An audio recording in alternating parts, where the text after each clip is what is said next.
Hello and welcome to another episode of Non-Productive. We're at the end of MV Pride. That's right, we are about to announce the winner of who your favorite character of Pride was. It's been a long road here. It has been. I am your host, Al. I'm Nate. Big Papa Pete here. Frank, did I miss the second episode of MV Pride?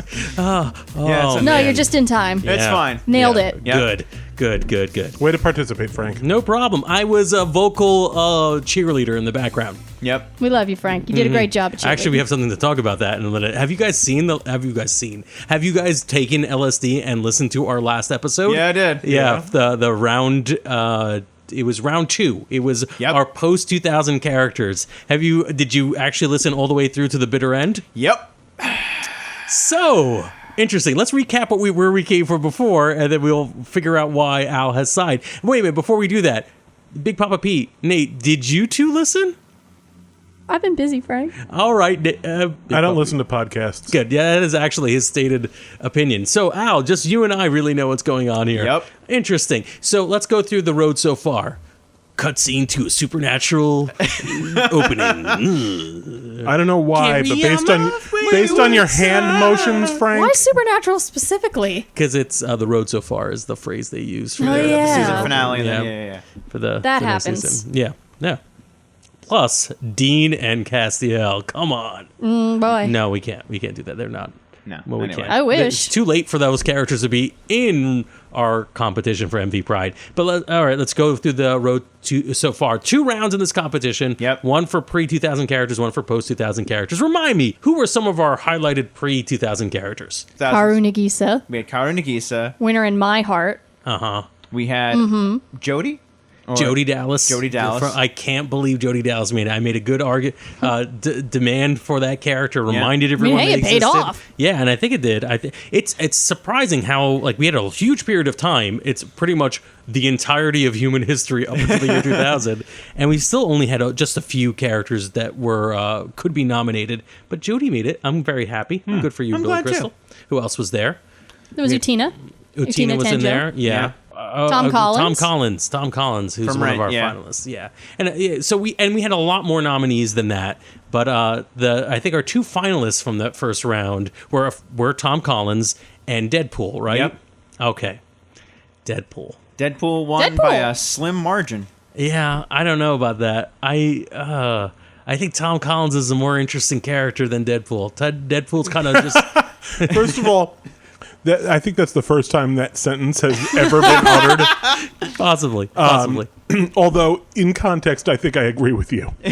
Yeah. I think when we're talking about a Pride Month, I think Tom Collins has had a far more overreaching effect than Deadpool. Yeah, I could see that. And I also feel like he definitely had his effect in the pre-2000s. Yes. That is maybe a weird distinction. Like, I think Deadpool's effect is still to come, right? Theoretically. Tom Collins has been an iconic character within the community and to a lot of people, but I don't think it's fair to discount the effect that Deadpool has had on people, too. I've definitely seen the fact that his creators called him pansexual and having that word float out has really brought it to the attention of a lot of people who hadn't heard the word before. It's really helped to mainstream an identity that and a term that people really identify with, and I think it has really helped a lot of people. Don't get me wrong, I don't want to discount Deadpool at all. I kind of do, but that's because I don't like Deadpool that much as a character. Fair enough. That's fair. Yeah. I don't know. He's just a little too... Of all the reasons to discount a character, that's a good one. Spider-Man-y. But I do agree with Frank that most of Deadpool's effect on the community has been post-2000. Yeah. It really Even though has. he was created pre-2000. Correct. I mean, my argument is really just that this is an unpopular opinion, and I'm willing to take all the flack for it. Rent is a terrible play. I'll Full of kill you. Pretty much, fakeness. yeah. I was going to go with that. I mean, Oh, really? All right. Then say it again without me ruining it for I you. really don't like Rent. Oh, I think wow. it sensationalizes something that doesn't need to be sensationalized, and is great. Rent in New York City is what he's talking about. And if you look at it, it's basically just a ripoff of La Boheme. That is a theater joke I'm not going to get. Anyway, but I refuse I don't to know get it. anything. Well, Tom Collins is probably the best character in that play by a country mile. Excuse you, Angel is the best character in that play, and I'll kill you. I said one of the best characters in that play. But All boy. right. Am I the only one that likes Maureen? But Probably. I just She's nice. there's a lot of like sort of weird pretentiousness involved in that doesn't show any of the respect for the tragedy that usually is going on, Ooh. especially in the time it's being set in. Wow. It's again, I nothing against In the wrap-up actor- show, Al just takes I mean, those all are some comers. words, Wow, my that's dude. I think insulting. I think it just comes down to a moment where like there's a moment when Mark gets a job and he's just like, oh, I feel like I've sold out. Oh, you have a 9 to 5. I see what's happening. Okay, I would agree. You know what's going on? He's becoming an adult. Al is getting a grown up.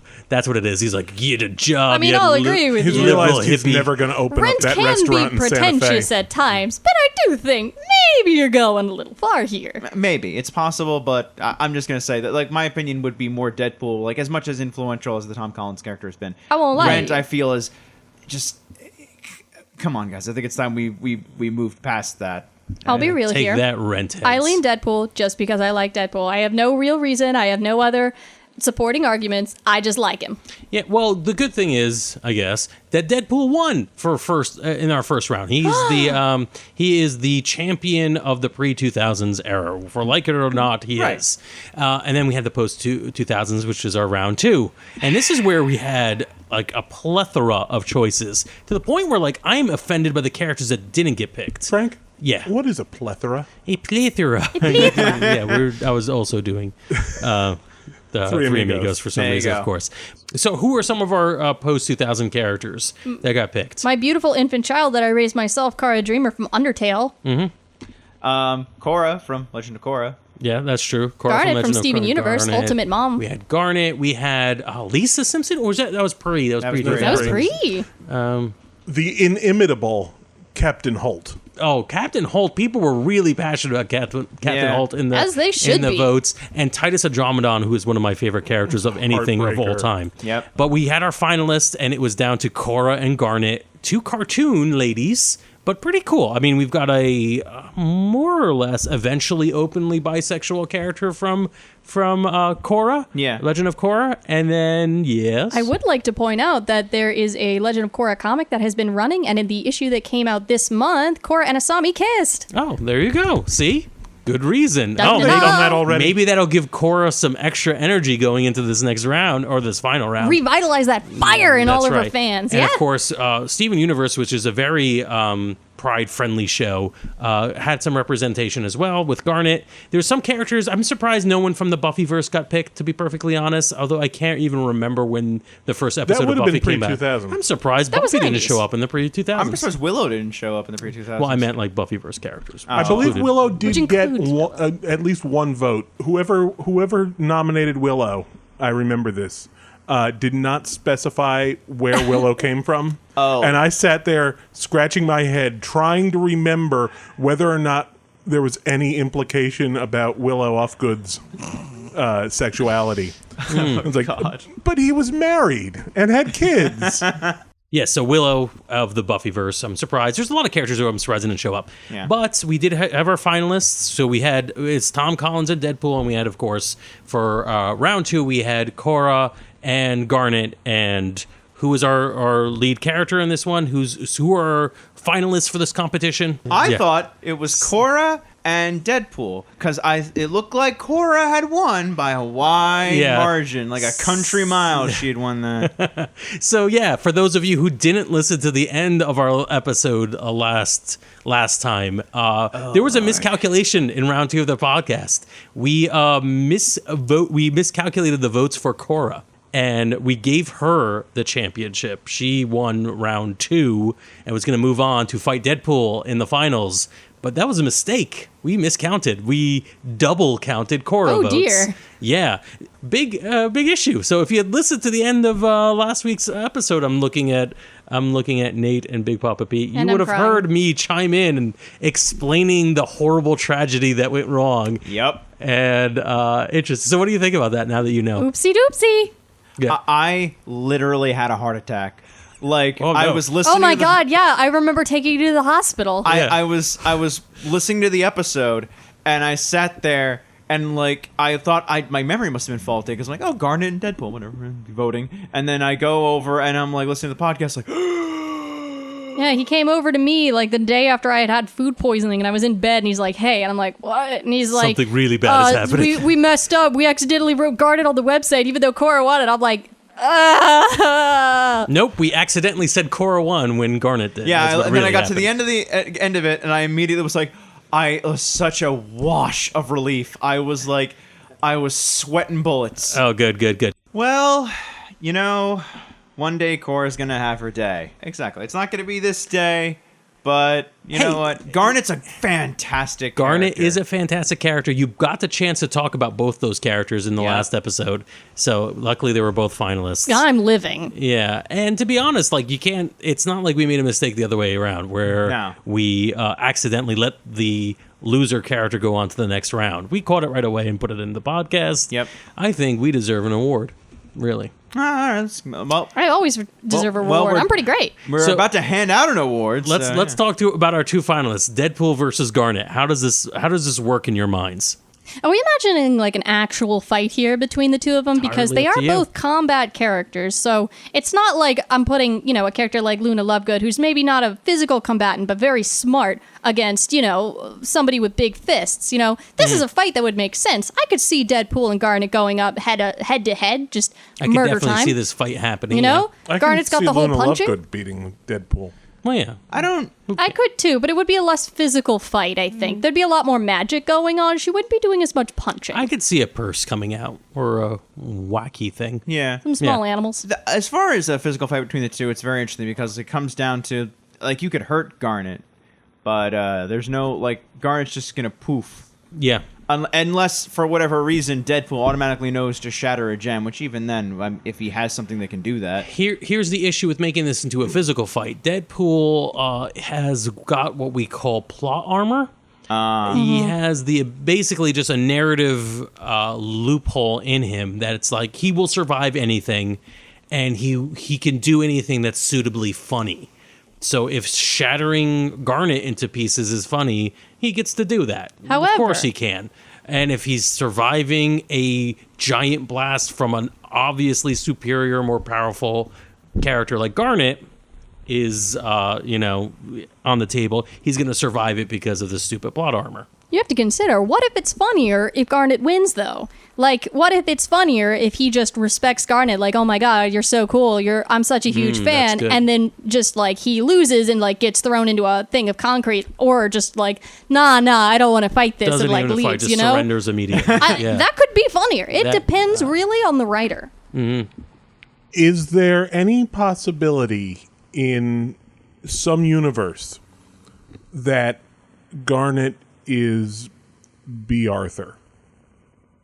No. I would say yes because of the Rick and Morty philosophy of multiverses. So So- yes. In that case, I think Deadpool falls for B. Arthur Garnet, and it's a no contest. Yeah. It just breaks down into really, really disturbing Swooning. swooning. That's Yeah. good. Yeah. That's good. Al, what do you think? I think at the end of the day, you don't have to kill him. You just have to beat him. And and there's ways of beating a person without killing him.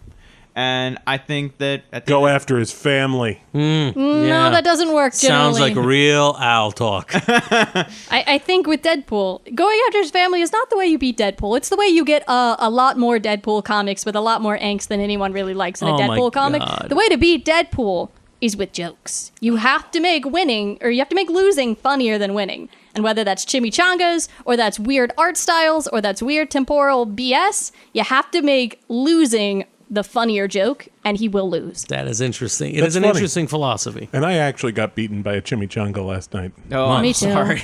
I've had that experience. Unfortunately, it seems like Deadpool has killed the Steven universe. Because there's a Marvel comic that's called what I'm Deadpool doing. Kills the Marvel Ah. Universe So again. I got it. Because I feel like, joke aside, you're talking about characters that have more standing power.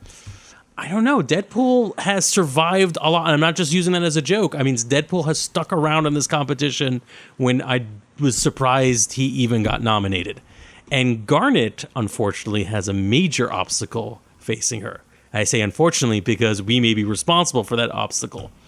In that, the last round of the podcast was a little messed up. Yeah. And I am certain that somebody is going to have feelings about that. Imagine if you were just listening to the podcast and your reaction was revenge voting. Ooh.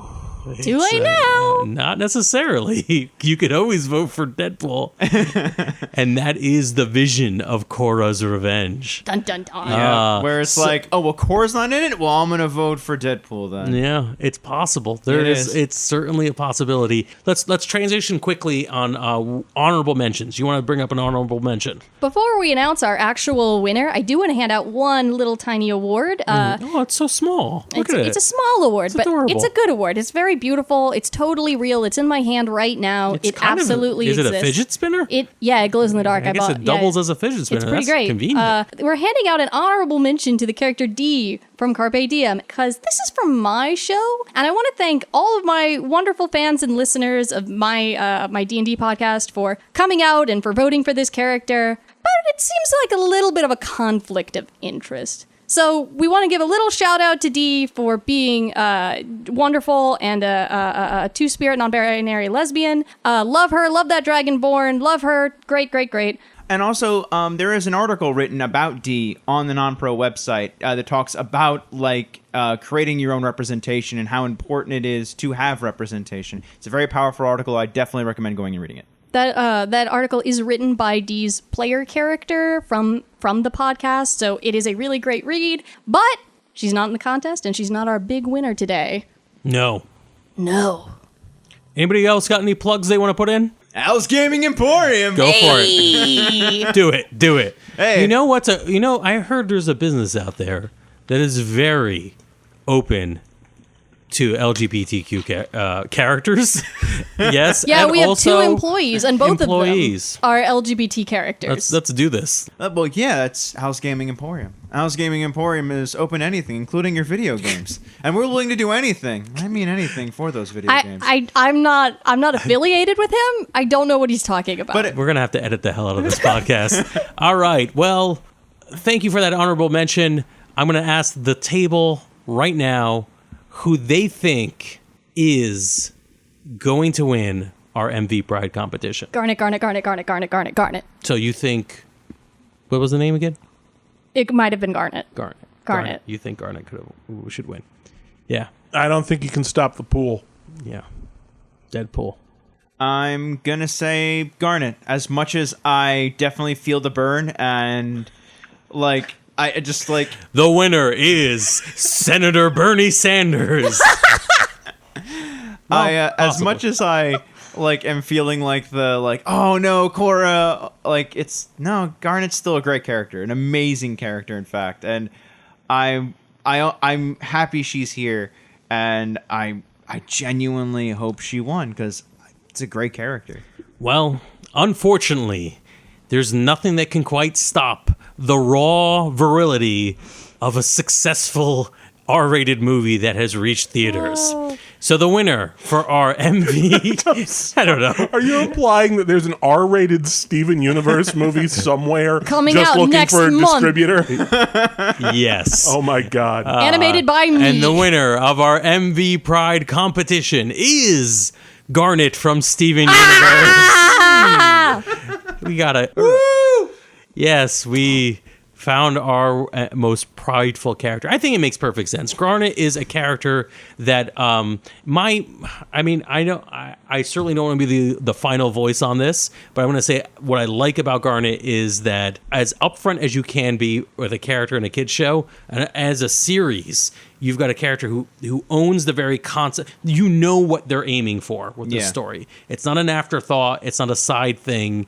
It is just relentless, loving embrace of the community, and I think that's cool. I think that's really, really cool. Absolutely. There's an episode that was recently when everyone's asked to try and draw a facsimile that Steven's describing, and Garnet just draws herself.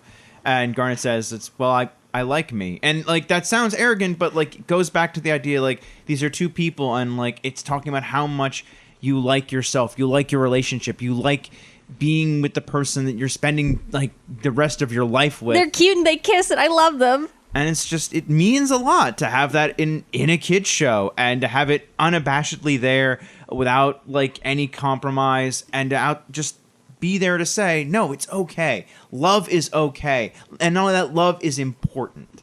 It's so cool. good. Very cool. All right, so I'm glad we had this competition. Thank you two for running it for us. Thank you, Al. Thank you, Nate. Thank you, Pete, for being there as our rock. I don't know why I said that. Thanks for showing up. Because it's the derivation of the term of the name Peter. Oh, all right, cool. No, I knew there was a reason. Yeah.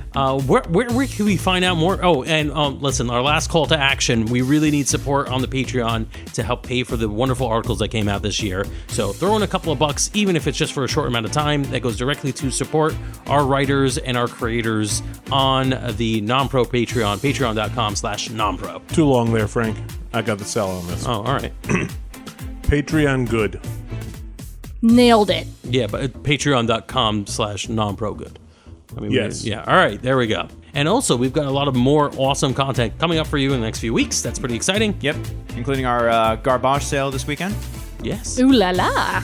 By the time you listen to this podcast, all that garbage might be sold. Thank you all for listening. Yeah, thank you all for showing up. Thank you all for voting. Thank you all for coming out and being a part of MV Pride and making this Pride Month and the following July just something special here at Non-Pro. Thank you so much for caring. Good night, everybody. Good night, everybody.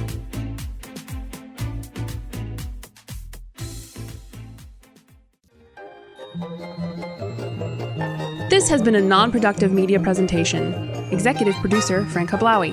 This program and many others like it on the Non-Productive Network is distributed under a Creative Commons Attribution Non-Commercial No Derivatives license. Please share it, but ask before trying to change it or sell it. For more information, visit non-productive.com.